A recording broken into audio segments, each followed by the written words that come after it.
Does God answer prayer? Will God answer my prayer? How can I be sure that God really answers prayer? If you've ever wondered those questions, then you've stumbled upon the right video for you. My name is Amanda, and today I'm going to share with you how I learned about God answering prayer. You see, in 2015, my son Abel was born. I was pregnant, a normal pregnancy, was really sick, but I don't do pregnancy well, so I was really sick with each of my pregnancies. Nothing was abnormal, nothing came back on any of the testing as though it was abnormal. I remember towards the tail end of my pregnancy, my mom said to me, well, I mean, we would know if he had Down syndrome or something, right? And I said, well, of course, Mom. They didn't see anything on the scans that would have suggested that, and I had all the blood work done, so yeah, for sure. So I go in to have my son, and they hand the baby to me, and I look down at him, and instantly I knew that something wasn't right. Or at least in the physical sense, it felt as though it wasn't right. Speed up to about 24 hours after birth, he wound up in the neonatal intensive care unit in the hospital.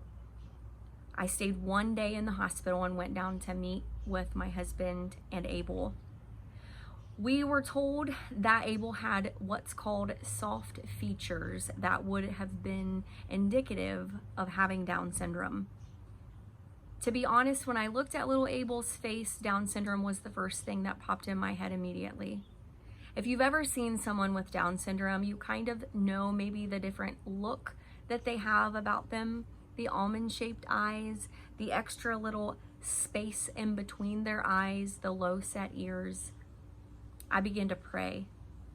They told us that we could have some blood work drawn while we were there in the NICU, and we would find out with 100% accuracy whether our Abel in fact had Down syndrome.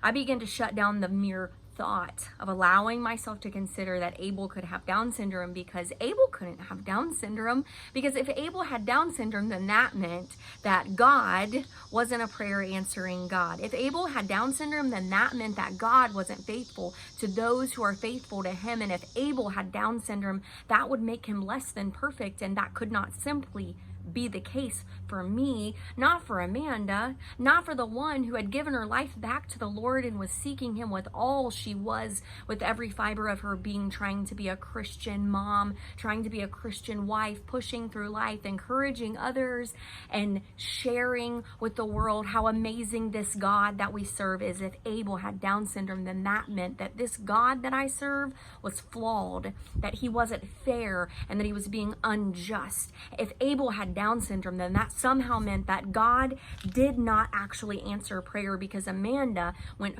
fervently in prayer. I was accepting nothing less than a clean bill of health. And if the report came back Down syndrome, then that was not a clean bill of health. That meant something was wrong with Abel, and that meant there certainly had to be something wrong with God, right? God wouldn't want Abel to have Down syndrome. The enemy began to set in with thoughts that were tormenting my mind, that if Abel had Down syndrome, somehow God had in fact let me down and did not answer my prayer. I want you to know that the story didn't end exactly the way that I wanted it to end in that moment, but the story ended in the exact way that God meant for Abel and Amanda and Chris and Carson and Austin's life, and all of the other siblings and all of the family members. God answered the prayer. How do I know that God answers prayer? Because here's the deal, friends. You may be face down. You may be rock bottom. You may be broken and destitute. You may be hopeless, looking for an answer, and it feels like you're never going to find one. And you may feel like throwing in the towel. And you may wonder, if God really loves you, does he hear my prayer? And certainly, if this God, who is as good as everybody said that he was, if he really answered prayers, he would come on the scene right now in the middle of my brokenness, and he would show up, as Amanda says in her videos, and show out. He would come onto the scene of my situation and he would put together the broken pieces. But friends, God revealed to me that he answers prayer even in the ways that doesn't always feel the exact way that we want them to. God revealed to me that he answers prayers that we need him to answer in the way that he needs them to be answered, to continue to mold and make us into new creations in Christ. God made Abel in my womb, and he is fearfully and wonderfully made. And if you have ever questioned if God answered prayer, look into the eyes of my son and be reminded that God is a prayer answering God. Comment below, God answers prayers, if you made it to the end of this storytime video. I pray that you have found the answer, and I pray that God will reveal to you in his own special way that speaks to your heart, that he will show you. He hears you, and he wants to answer your prayer. Stay kingdom-minded, girls and guys, in everything that you do, and I will see you in the next video.